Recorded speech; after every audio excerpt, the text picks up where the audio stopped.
జై తెలంగాణ. నల్గొండ మీడియా మిత్రులందరికీ హృదయపూర్వక నమస్కారాలు తెలియజేస్తా ఉన్నాను. నల్గొండ జిల్లా అంటే మనందరికీ తెలిసిందే, ఎంతో చరిత్ర కలిగినటువంటి జిల్లా. అది కేవలం రీసెంట్ పాస్ట్ కాదు, వందల సంవత్సరాలుగా అద్భుతమైనటువంటి రాజ్యాలు, రాజరికాలు, అదేవిధంగా కళలు, అనేకమైనటువంటి ప్రజా ఉద్యమాలు, ఎన్నో విప్లవాత్మకమైనటువంటి ఆలోచనలు. ఒకప్పుడు ఉమ్మడి నల్గొండ జిల్లా అంటే అసలు బౌద్ధానికి, అదేవిధంగా జైనానికి, అదేవిధంగా అద్భుతమైన ఆలోచన సరళికి పేరుగా ఉండేది.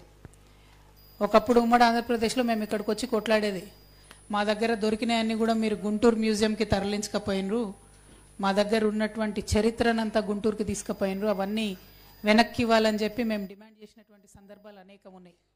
ఇప్పుడు ప్రెస్ మిత్రులను చూస్తుంటే జూనియర్స్ కూడా చాలామంది ఉన్నారు, మీకు అవన్నీ తెలిసేలేవో అని మళ్ళీ ఒకసారి చెప్తా ఉన్నా. ఎందుకంటే నాగార్జున కొండ మ్యూజియం, అక్కడ ఉన్నటువంటి వాటిని కూడా అనేక స్తూపాలను గుంటూరుకి తీసుకుపోయినారు. అప్పుడు అమరావతి అక్కడ మేము ఎస్టాబ్లిష్ చేసుకోవాలి, అక్కడ మ్యూజియంలో పెట్టుకోవాలని చెప్పి. ఇక్కడ మన పాన్గల్లో కూడా ఉన్నటువంటి అనేకమైనటువంటి విషయాల్ని, అనేకమైనటువంటి స్టాచ్యూస్ని కూడా తీసుకెళ్ళిపోయినారు అప్పుడు. అన్ఫార్చునేట్లీ తెలంగాణ వచ్చిన తర్వాత కూడా చాలా మటుకు ఇంకా రిటర్న్ రాలేదు. అవన్నిటిని కూడా మనము మెల్లగా తెచ్చుకోవాల్సినటువంటి అవసరం ఉన్నది. జాగృతి ఆధ్వర్యంలో చరిత్రను వెలికి తీసేటటువంటి ప్రయత్నంలో మేము కృష్ణపట్టి అంతా తిరిగితే, మన నల్గొండ దగ్గర కృష్ణపట్టిలో గ్రీక్కి సంబంధించినటువంటి, రోమన్ ఎంపైర్కి సంబంధించినటువంటి కాయిన్స్ స్వయంగా మాకు కూడా దొరికినాయి. చిన్న చిన్న స్టోన్స్ చూస్తే 60,000 ఏండ్ల చరిత్ర ఉన్నటువంటి ప్రాంతంగా నల్గొండను మనము చూసుకోవడం జరిగింది. అంటే ఎంతో చరిత్ర ఉన్నటువంటి ఈ జిల్లా. మన పచ్చల సోమేశ్వరాలయం చూసినా, ఛాయా సోమేశ్వరాలయం చూసినా, మన పిల్లల మరి చూసినా, ఏది చూసినా కూడా చాలా పురాతనం. అంటే అంత గొప్ప ఘనమైన చరిత్ర. ఒక పక్క ఆ చరిత్ర ఉంటే, ఇంకొక పక్క మనము సాయుధ రైతాంగ పోరాటం, ఏ ఊరిని దట్టినా, ఏ గడపను దట్టినా ఆ జ్ఞాపకాలు లేనటువంటి ఇల్లు నల్గొండలో కనపడదు. ఆ సాయుధ రైతాంగ పోరాటము మొన్నటి దాకా అన్ఫార్చునేట్లీ మల్లు స్వరాజమ్మ అమ్మగారిని కోల్పోయినాం మొన్న. కానీ వారందరి స్పిరిట్ ఇప్పటి వరకు కూడా బతికుండడం, ఆ చైతన్యం ఎక్కడో దగ్గర నల్గొండ జిల్లా ప్రజల ఆలోచన సరళిని, వాళ్ళు ఓటు వేసే విధానాన్ని, వాళ్ళు సమస్య గురించి విశ్లేషించే విధానాన్ని, ఆలోచించే విధానాన్ని అన్నిటినీ కూడా ప్రభావితం చేస్తూ ఉంటుంది. ఇది ఆలోచన పరుల జిల్లా, ఇది చైతన్యానికి మారుపేరైనటువంటి జిల్లా. ఈ జిల్లాలో ఇక్కడి ప్రజలతో నేను తెలంగాణ ఆడబిడ్డగా, ఈ జిల్లాలో దాదాపు ప్రతి నియోజకవర్గంలో తెలంగాణ ఉద్యమంలో చాలా చోట్లకి తిరిగినటువంటి వ్యక్తిగా, అంతకుముందు హుజూర్ నగర్ ఇక్కడ ఉన్నప్పుడైతే ఇక్కడ సిమెంట్ ఫ్యాక్టరీలు ఉన్నాయి, ఉద్యోగాలు వేరే వాళ్ళకి ఇస్తున్నారని చెప్పి ఒక ప్రత్యేక కార్యాచరణ తీసుకొని కొలువు కోసం కొట్లాట అనే కార్యక్రమంతో తెలంగాణ ఉద్యమం అంతా కూడా ఫైట్ చేసినాం ఇక్కడ పిల్లలకు ఉద్యోగాలు రావాలని. దాదాపుగా ప్రతి నియోజకవర్గంలో బతుకమ్మ ఎత్తుకొని తిరగనటువంటి మండల కేంద్రం లేదు కావచ్చు. మరి అటువంటి జిల్లాలో ఇవాళ నేను తెలంగాణ జాగృతి జనంబాట పేరుతోని ఈ జిల్లాకు రావడం జరిగింది. జనంబాట ఎందుకు పట్టింది జాగృతి అనేటటువంటి అంశం ఇక్కడ జిల్లా ప్రజలకు చెప్పాల్సినటువంటి బాధ్యత నా మీద ఉందని చెప్పి నేను భావిస్తూ ఉన్నాను. ప్రత్యేకించి మీ అందరికీ తెలుసు, తెలంగాణ రాష్ట్రం ఏర్పాటు నీళ్లు, నిధులు, నియామకాలు అనేటటువంటి ఒక ట్యాగ్ లైన్తో మనం తెచ్చుకున్నాం. వచ్చిన 10 ఏళ్లలో అనేక విజయాలను సాధించినాం. ఇంకా సాధించాల్సినటువంటి విజయాలు కూడా చాలా ఉన్నాయి. దానికి పెద్ద ఉదాహరణ మన నల్గొండ జిల్లానే. తెలంగాణ రాగానే మన నీళ్లు మనకు వస్తాయి అనుకున్నాం.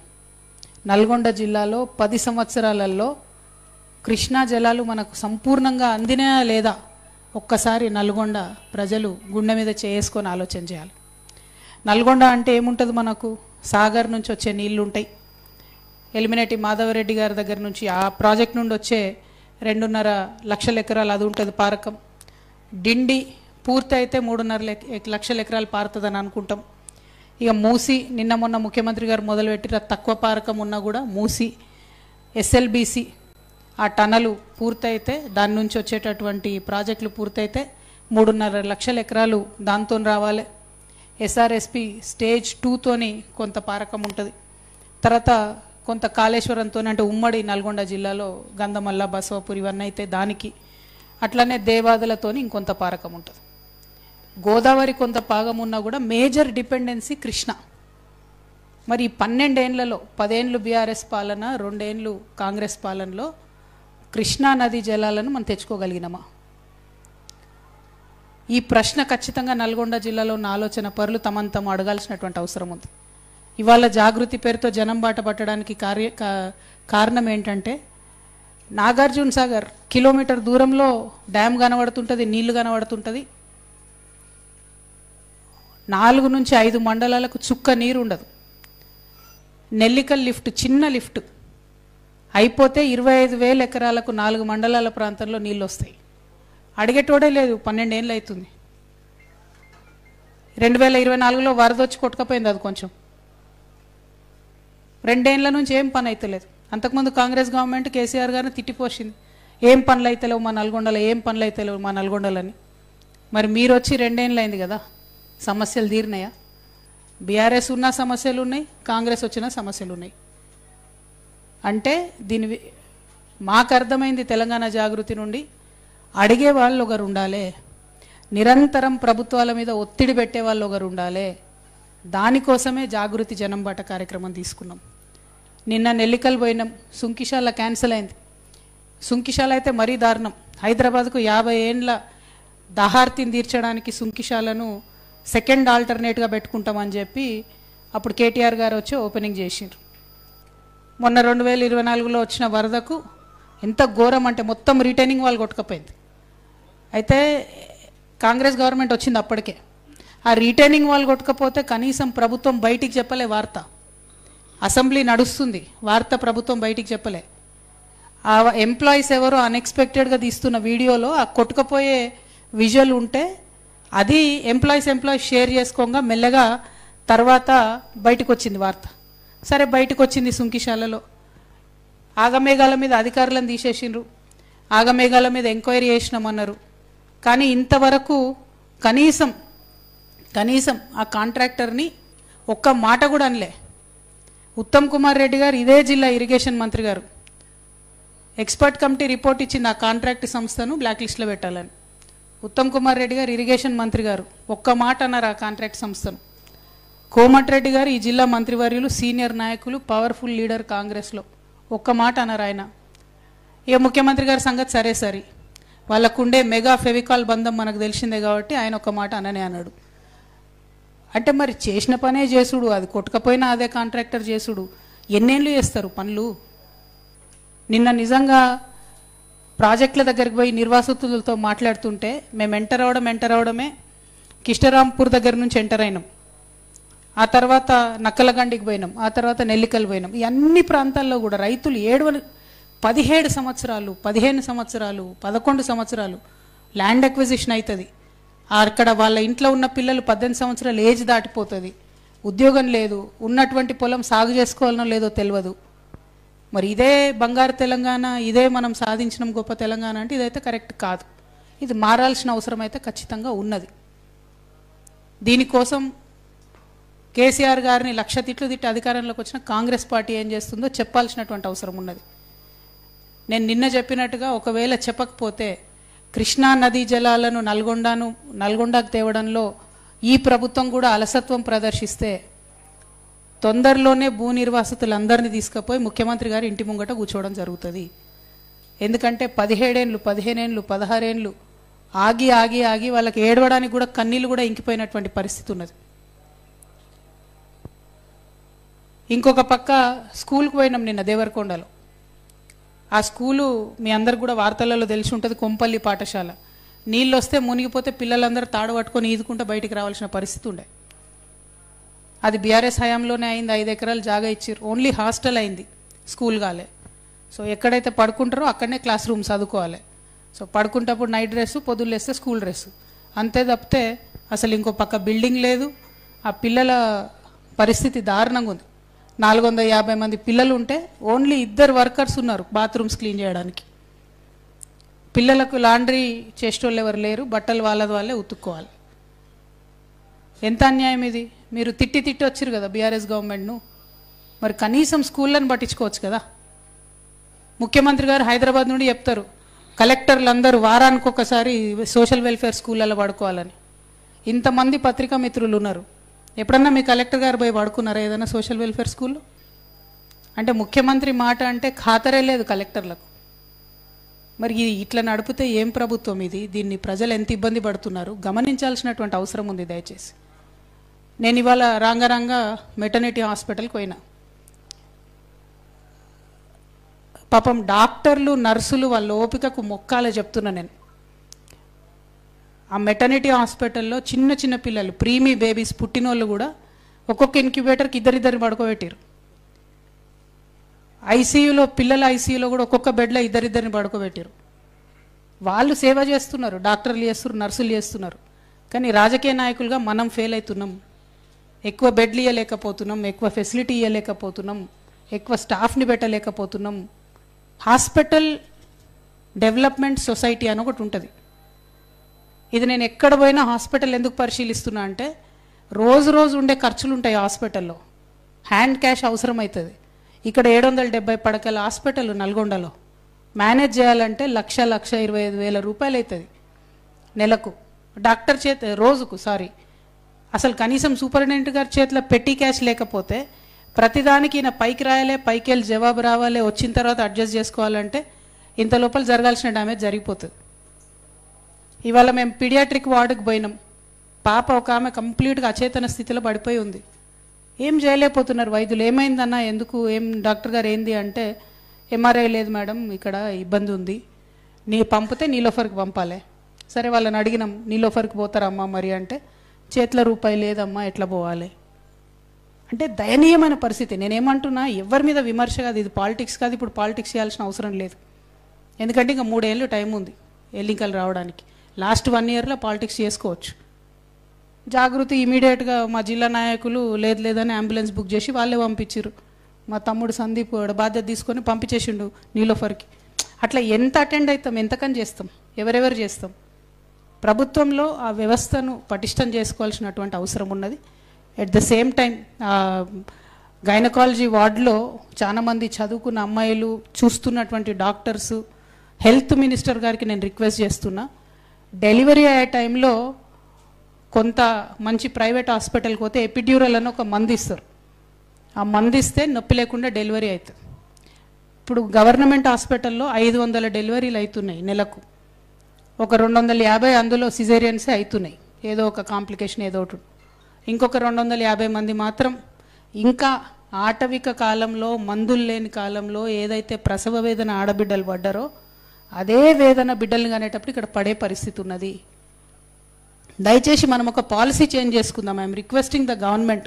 దామోదర్ రాజ్ నరసింహ గారు చాలా జెంటిల్మెన్, ఆయన నేను రిక్వెస్ట్ చేస్తున్నా through media, kindly let us introduce epidural. నేను నిజంగా క్షమాపణ కోరుతున్నా మా ఆడబిడ్డల్ని, మహిళల్ని. నేను బీఆర్ఎస్ గవర్నమెంట్లో ఉన్న 10 ఏళ్లలో గవర్నమెంట్ హాస్పిటల్లో ఎపిడ్యూరల్ పెట్టాలన్న ఆలోచన నాకు రాకపోవడం నిజంగా 100% నా రాంగే. నేను నిజామాబాద్ హాస్పిటల్లో అటెండెంట్స్కి ఫుడ్ పెట్టించే వాళ్ళం రోజు. ఖచ్చితంగా ప్రతి పర్యటనలో హాస్పిటల్కి వెళ్ళి చూసేదాన్ని. కానీ ఈ విషయం నేను స్కిప్ అయినా. ఖచ్చితంగా దయచేసి ఇది పెట్టుకోవాలి.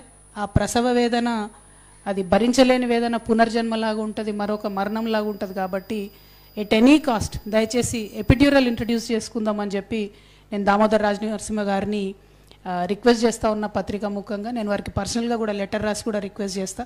ఇది ఒక మంచి రెవల్యూషనరీ చేంజ్ అవుతుంది. చాలా మంది ఆడబిడ్డలకు ఆ నొప్పి అనేది లేకుండా పోతుంది.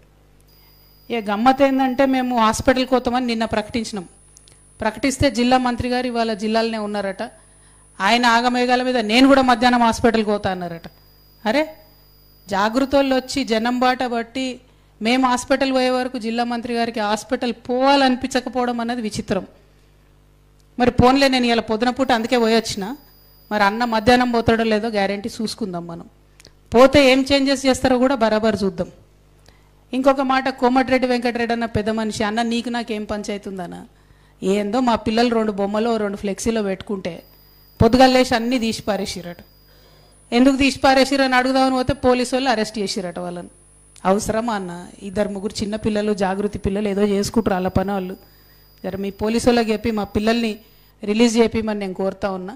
ఎందుకంటే నేను ప్రజా సమస్యలు మాట్లాడడానికి వస్తూ ఉన్నా తప్పితే ఏదో పాలిటిక్స్ చేయడానికి వస్తలేను. పాలిటిక్స్ చేసినప్పుడు నల్గొండలో డెఫినెట్గా మీకు పోటీదారులు గట్టోళ్ళని మంచిగా దింపుతాం. ఆ టైంలో పాలిటిక్స్ చేద్దాం. ఇప్పుడు మాత్రం దయచేసి అనవసరంగా మీరు జాగృతి కార్యకర్తలతో పెట్టుకోకండి.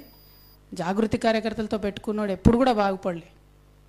కాబట్టి దయచేసి పెట్టుకోవద్దని చెప్పి కోమటిరెడ్డి వెంకటరెడ్డి గారికి చెప్తూ మా యువ కార్యకర్తలందరిని అరెస్ట్ చేసిరు.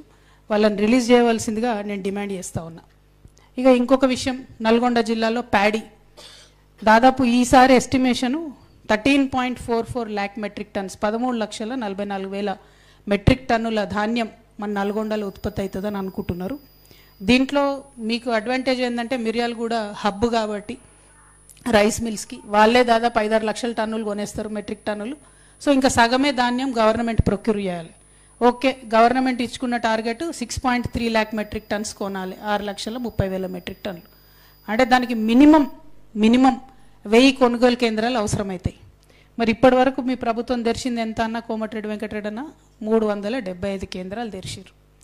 అందులో 1,00,000 టన్నులు కూడా కొనలే ఇప్పటి వరకు.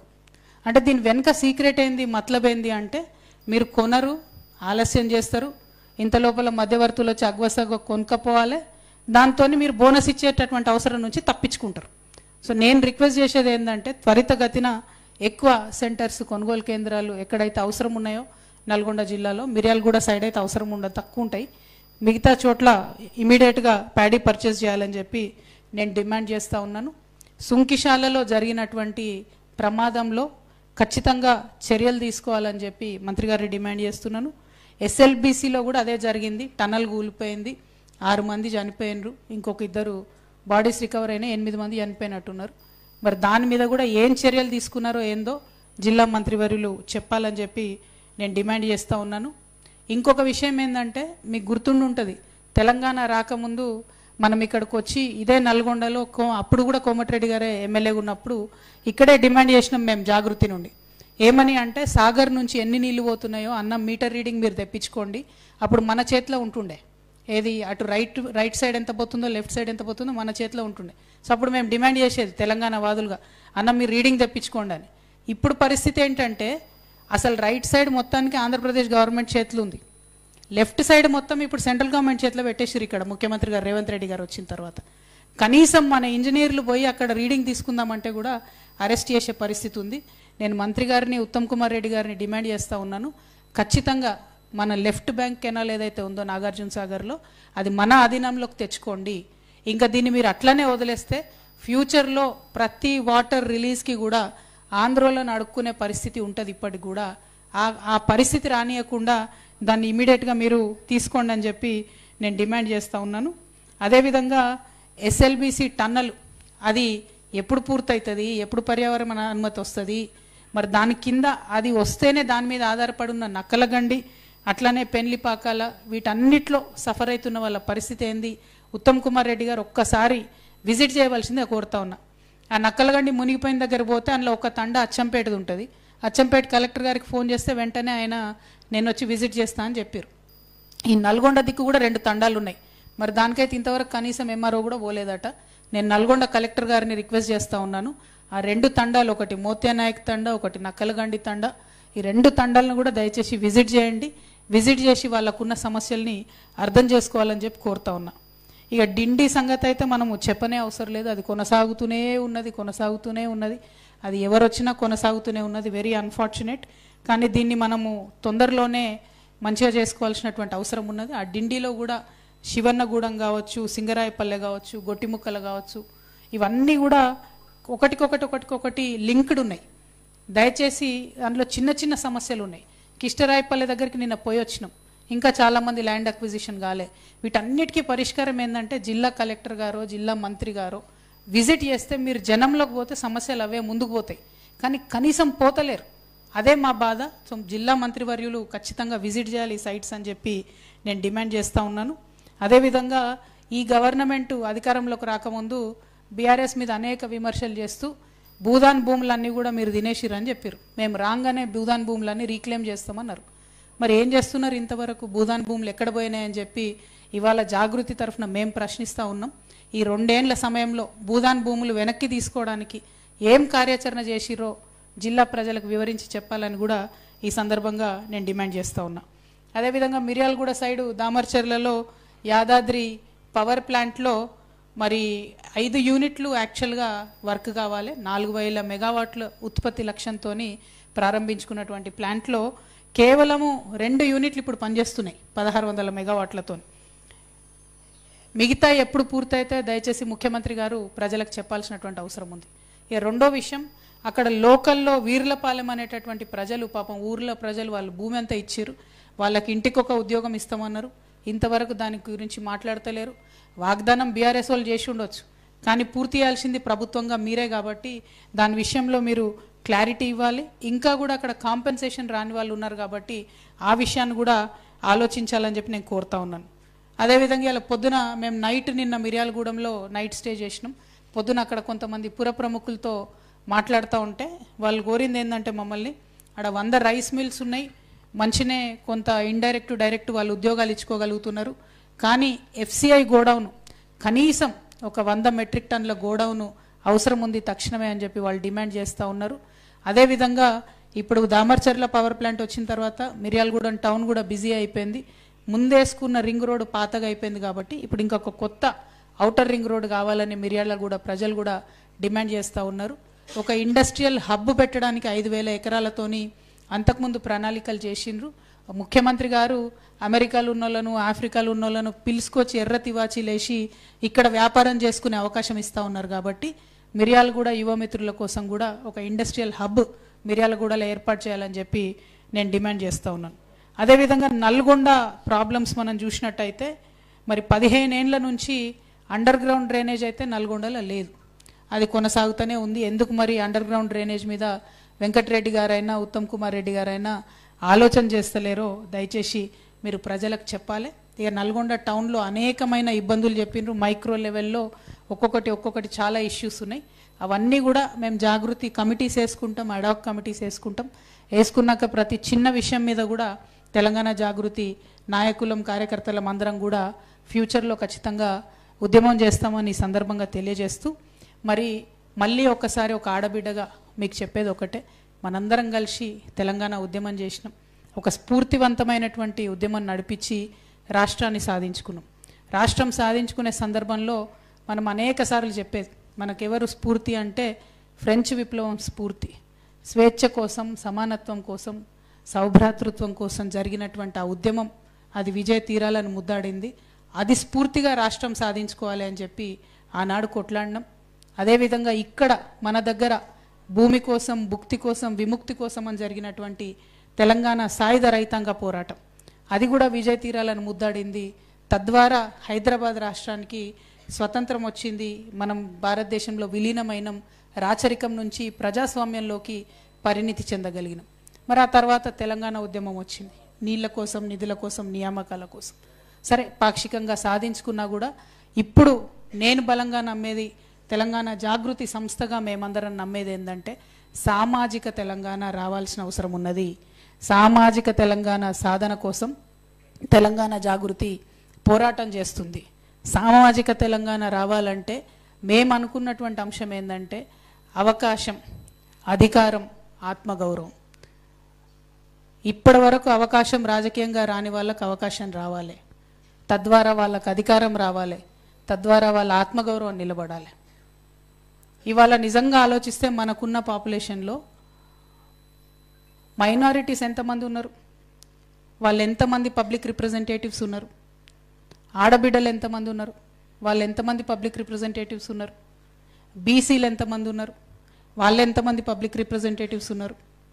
రాజకీయం ఒక పక్కన పెడితే వ్యాపారవేత్తలు తీసుకోండి, పెద్ద పెద్ద వ్యాపారవేత్తల్లో అసలు ఎస్సీస్ ఎంతమంది ఉన్నారు, ఎస్టీస్ ఎంతమంది ఉన్నారు. సామాజిక గౌరవం విషయంలో ఎవరికి దక్కుతుంది గౌరవం ఈ రాష్ట్రంలో?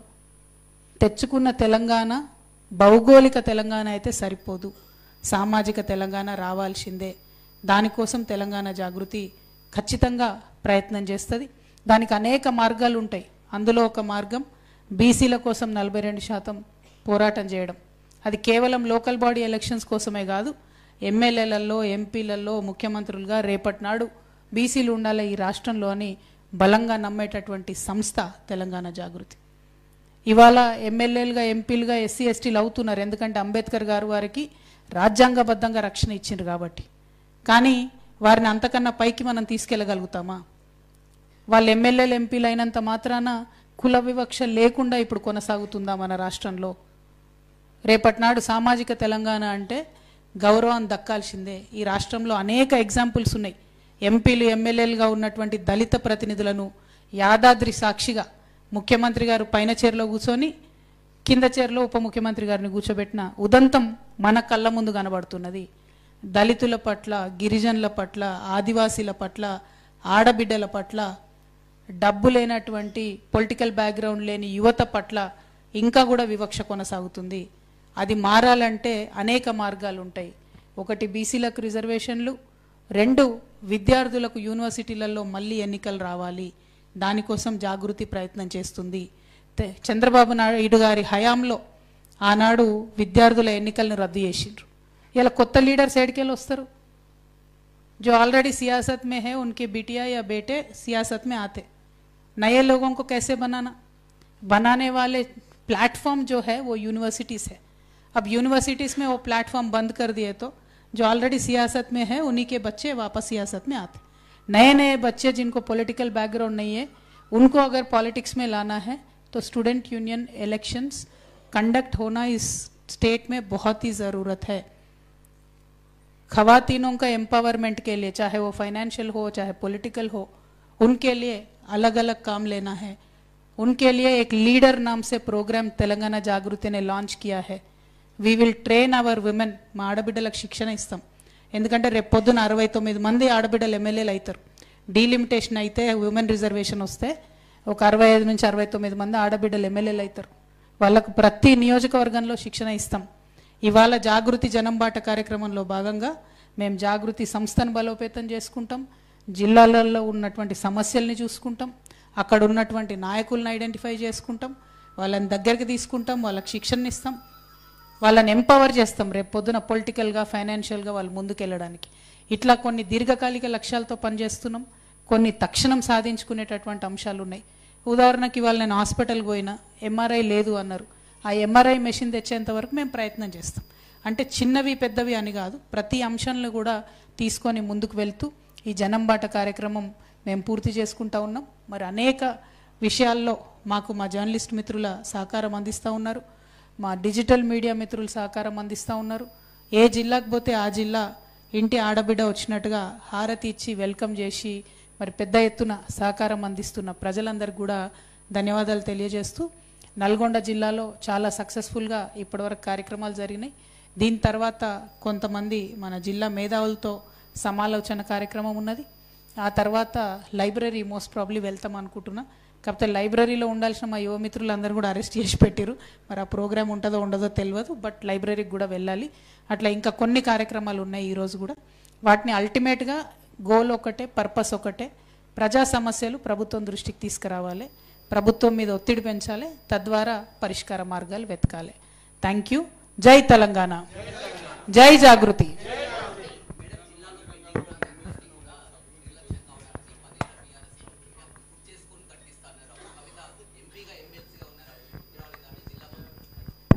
జిల్లా మంత్రి ఎక్కడ అన్నాడా? నేనైతే వార్తలలో చూడలే, నువ్వే అడుగుతున్నావు బ్రదర్.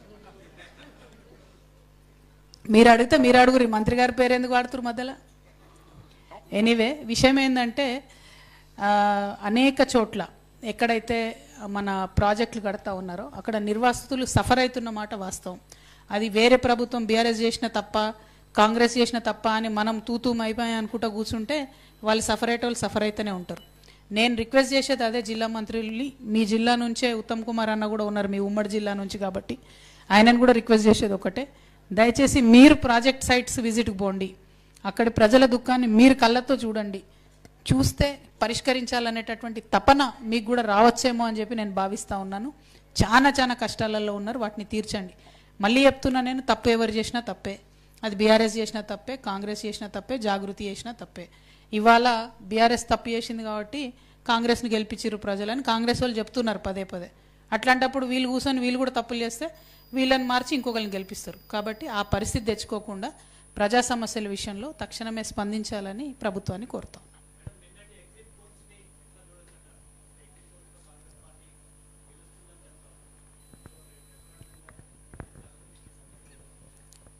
అంటే ఒక విషయం అండి, ముఖ్యమంత్రి గారిని జూబ్లీహిల్స్ ఎన్నికల సమయంలో ఇది రెఫరెండమా అంటే ఇది ఖచ్చితంగా రెఫరెండమే అని ఆయనే చెప్పుకున్నారు. ఒకటి. రెండు, జూబ్లీహిల్స్ ఎన్నికల్లో గెలిచేది ఎవరైనా కూడా ప్రజలకు ఫరక్ పడదని నేను ఇప్పుడు కూడా నమ్ముతున్నా. బీఆర్ఎస్ గెలుస్తా కాంగ్రెస్ గెలుస్తా నాకైతే తెలియదు. ఎందుకు ఫరక్ పడదు అంటున్నా అంటే బీఆర్ఎస్ గెలిస్తే ఉన్న 39కి ఇంకో యాడ్